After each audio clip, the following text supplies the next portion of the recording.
What's going on, second grade? I'm here, Mr. Hunter, with your second grade language work. I want to apologize first off for any confusion I caused. The pages that you're working on today are page 209 and 210. In your weekly, it was written wrong incorrectly, so I know it caused confusion. There's also been confusion on the dictation. So from now on, there's not going to be any dictation that's for all 4 days. We're going to do dictation one at a time for that particular day. So the worksheet that you should have right in front of you right now should say 209, 210. Today, we are talking about verbs, but we're also going to be talking about using verbs in the past tense. And what does that mean? If you're thinking of past tense, you hear the word past, what does that mean? It means it's already happened, it's behind you. But let's go to the top of the page. You have your pencil, make sure you write your name, make sure you write your date. Those are the first two things you should be writing. Today is March 24th. All right. Verbs that tell us about something that have already happened are called past tense. The example says we make most verbs past tense by adding ed. So look at the example there. It says, I walk to school. But you want to make it past tense. What do you say? Yesterday. So yesterday, I walked to school. Does that sound right? Yesterday, I walked to school? No. So what you're going to do is do exactly what they said. You're going to add walk, take walk, add ed, and it becomes walked. So yesterday I walked to school. That sounds a little bit better, right? Tomorrow I walked to school. Tomorrow I walked to school. Do those sound right? No. So the ed only is for past tense, something that has already happened. They have more examples down here below, but there's going to be a small change that we'll see. Sometimes we change the spelling to make the verb past tense. So we added an ed to walk and made it walked. But adding an ed does not always work, because look, it says today you eat.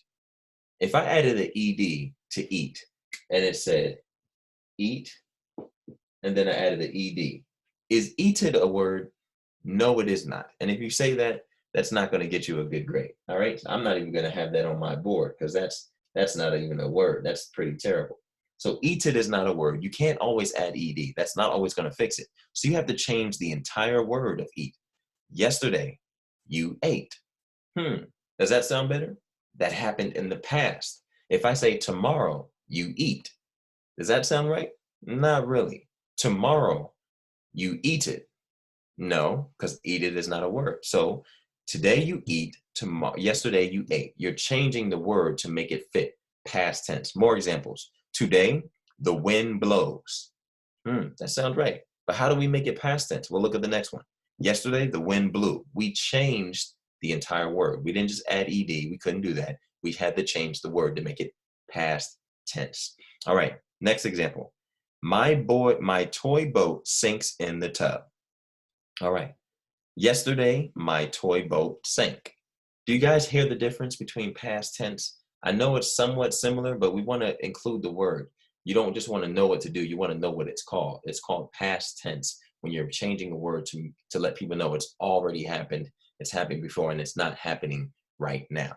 All right. Another way to write it. My toy boat has sunk every time. So sunk, sank, sink. They're the same word spelled differently to show you different times. Sinks happened right now. Sunk, it already happened. Sank, already happened. All right, we're going to try that out. When you look at number one, it says circle the correct verb to finish the sentence. Cameron blank his birthday candles out. So the two examples we have, Cameron blew or Cameron blowed. Which one happened now? Is it blowed? Is blowed present or past tense? Cameron blowed his birthday candles out. Does that sound right?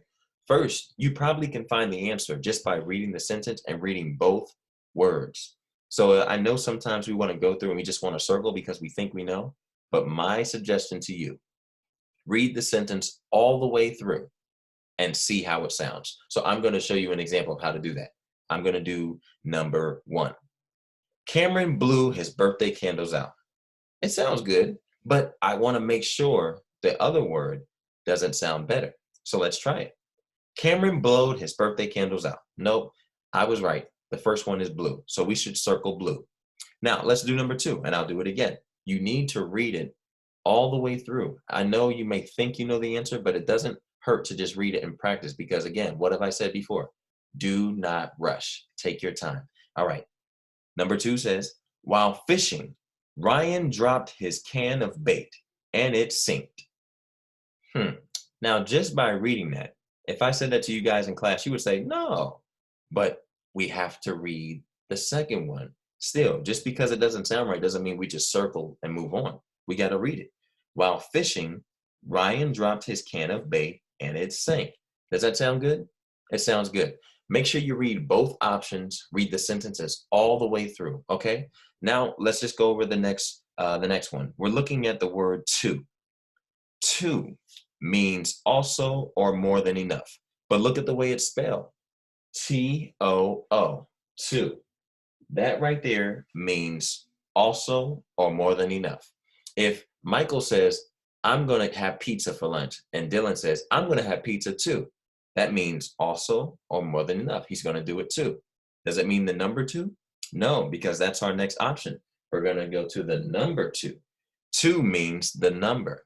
You can write it like that, or you can write it like that. All right. If Michael were to say, I'm going to have pizza for lunch, and Dylan said, I'm going to have pizza for lunch too, and he circled that one, would he be correct?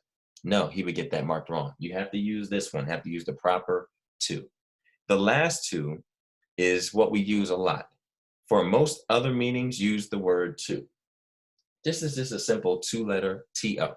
I'm going to the bathroom. I'm going to the store. I'm going to the restroom. I'm going to go play basketball. That too is what you use all the time in most sentences. This is the number 2, and this one right here means also. So I want to play too. I want to play outside too. I want to eat candy too. All right, we get that. Pretty understand. Number 2, the sentence, the problems down there on the blanks, you're going to finish the sentence with 2, 2, or 2. 3 different 2s. Choose wisely. Take your time, okay? I'll do the first example with you. Ted invited his 2, T-O-O, 2, T-W-O, or T-O, best friends to his birthday party. Is he talking about number? Is he talking about also? What do you think? I think he's talking about number, so we're going to circle the middle one, which is 2. Take your time when you read all these sentences and circle the correct answer, all right? Your dictation for below on 209. The first word is Mrs. Smith. I'm sorry, I said that wrong. Mr. Smith. I apologize. I was looking at my book and trying to read it at the same time. All right. Mr. Smith. Mr. Smith. The next word, Dr. Brown. Dr. Brown. Sorry, guys. My camera made me super dark there, so I'm going to straighten up. You see me better? All right. The third word, Mrs. Miller. Mrs. Miller. All right, so you have your top row. We're going to go to the bottom. And I'm going to read the whole thing through. If you miss it, rewind the video. It's going to be here the entire day. All right? Dad and Mr. Hill changed the flat tire.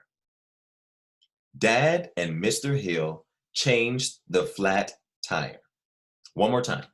Dad and Mr. Hill changed the flat tire. Those are your dictions for words and sentences for page 209. I'm going to turn my book over and look at 210 and go over the directions for you. You are going to be on number 1, choosing the best verb to finish each sentence. Now here's the trick. Read that next sentence correctly or slowly. It says you will use some words more than one time. And guess what else?